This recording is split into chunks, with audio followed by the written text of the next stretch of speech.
বাচ্চাদের জন্য যদি কিছু না করি তাহলে কিভাবে কি হয়। তো এখানে যারা প্যারেন্টস আছেন, বাচ্চাদেরকে নিয়ে চিন্তা করি না। আমেরিকার জমিনে আমাদের বাসায় যে বিধর্মী দেশ বা আমাদের জন্য অনুকূল না, প্রতিকূল একটা পরিবেশ, বাচ্চাদের নিয়ে চিন্তা করি না, এরকম কোনো সেখানে আছে নাকি? তাদের পরিবেশ নিয়ে তারা কিভাবে হবে, মানে সবাই আমরা চিন্তিত, উদ্বিগ্ন। সুতরাং এই উদ্বেগ দূর করার জন্য আমাদেরকে এগিয়ে আসতে হবে ইসলামের ছায়া তলে। উনি যেটা বলছেন, ইসলামের ছায়া তলে, এই ইসলামের ছায়া এটা ব্যক্তিগত একাকী হয় না, এজন্যই সংঘবদ্ধ হওয়া প্রয়োজন। পৃথিবীতে যত নবী রাসূল আল্লাহ পাঠিয়েছেন সবার দাওয়াত একই ছিল, আল্লাহকে মানো, আমি রাসূল এবং আখিরাতকে ভয় করো। এবং এর ভিত্তিতে তারা সবাইকে, মানুষকে সংঘবদ্ধ করার চেষ্টা করেছেন।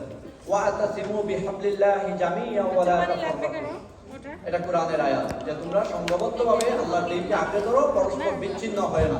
অথচ আজকে দেখি আমরা ইসলামের নামে যখন কাউকে ডাকি তখন বলে এটা এটা এটা সেটা, অথচ অন্যান্য সামাজিক